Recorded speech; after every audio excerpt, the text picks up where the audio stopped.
Et dans ce Smart Ideas, j'accueille Christophe Sauvant, bonjour. Vous êtes le cofondateur d'e-Witch. C'est un vélo électrique. Qu'est-ce qu'il a de particulier ? Bonjour Thomas, tout d'abord. Et merci de nous recevoir ici sur le plateau de Smart Impact. Alors, la bonne nouvelle, c'est qu'on a conçu le premier Smart Bike au monde. Donc, ça tombe très bien par rapport au titre de votre émission. Vous êtes au bon endroit, oui. Voilà, donc on doit être au bon endroit. Alors, Smart, chez nous, ça veut dire, bien évidemment, intelligent. Ça veut aussi dire malin. Parce qu'il y a les deux choses qui sont cachées derrière ce terme. Et surtout, ça veut dire simplicité.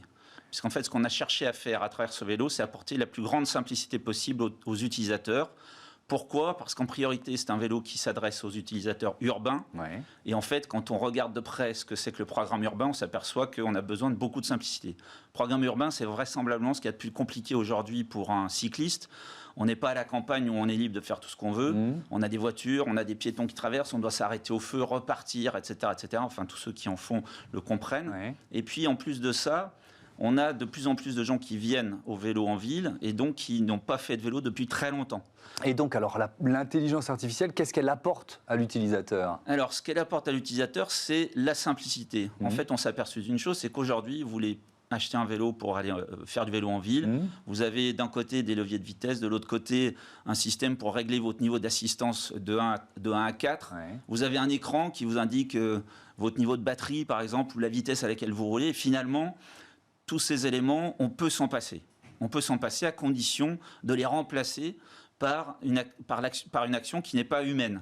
Donc on a imaginé d'intégrer dans ce vélo l'intelligence qui remplace tout un tas de prises de décision qui sont habituellement faites par le cycliste. Et donc, ça veut dire quoi ? Ça veut dire, si on prend un cas concret, je suis dans Paris, j'arrive dans une partie de la capitale où ça grimpe un peu, le vélo va le sentir et accentuer l'assistance électrique, c'est ça ? Absolument. C'est-à-dire que vous n'avez rien à faire du tout. Le vélo prend en compte l'ensemble des éléments de l'environnement, votre niveau de capacité en tant que cycliste, et donc il va vous donner à chaque instant le bon niveau d'assistance, quel que soit le moment, que ce soit au démarrage, un feu rouge, vous allez à pleine puissance sans faire quoi que ce soit dans une côte ou dans une descente, tout est ajusté.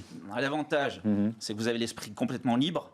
Et l'esprit libre, c'est ce qui permet d'être en sécurité en ville. Bien sûr, ça permet d'être plus attentif. Voilà. Le problème de la ville, c'est l'attention. Donc, plus on est simple, plus on donne de l'attention au cycliste et plus il est en sécurité. Est-ce que ça permet aussi d'économiser la batterie ?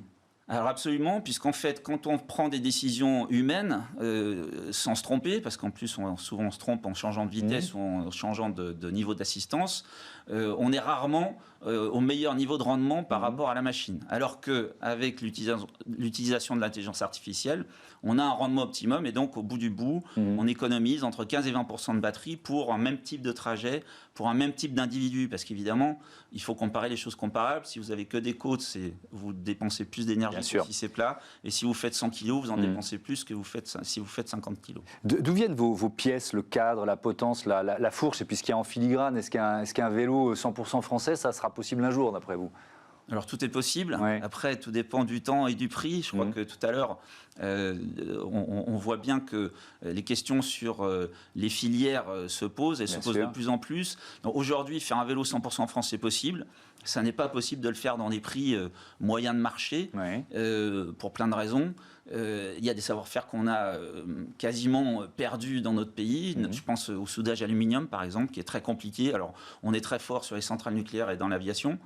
Mais pour faire des vélos, on a aujourd'hui un problème de soudure, tout simplement.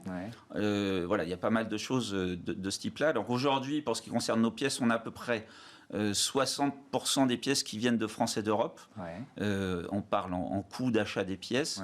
Et puis une quarantaine de pourcents qui viennent de pays asiatiques. En revanche, toute la conception, tout le design et l'ensemble de l'assemblage est fait en France, puisqu'en fait on assemble 100% du vélo à Marseille dans nos ateliers. Un dernier mot autour de la stratégie d'utilisation des 3 millions d'euros que vous avez, près de 3 millions d'euros que vous avez levés en octobre dernier. Qu'est-ce que ça vous permet de prévoir, d'organiser pour l'avenir ? Alors, on a 3 axes d'utilisation majeurs pour ces investissements, qui sont bien entendu l'aspect commercial. Parce qu'aujourd'hui, on a un vélo fantastique qui est reconnu par l'ensemble du marché, en tout cas tous les testeurs qui le font. Et donc aujourd'hui, il s'agit de le de le distribuer le plus largement possible. Donc on a besoin d'argent pour le faire, donc on investit le maximum de cet argent sur ce point-là. L'organisation, bien évidemment, qui est à mettre à niveau par rapport à des ventes qui sont en augmentation. Et puis la R&D, qui reste bien évidemment un point central chez nous, puisqu'on est les seuls au monde à faire de l'intelligence artificielle sur un vélo. Et donc, ça nécessite d'investir en permanence. Voilà, pour faire évoluer encore le produit. Merci beaucoup d'être venu présenter eWitch. Voilà, fin de cette émission. Je voudrais remercier Joséphine Dacoury à la production et programmation avec Carla Perruchon aujourd'hui, Benjamin Michel à la réalisation et Mickaël Fristo au son. Salut, à très vite sur Bismart.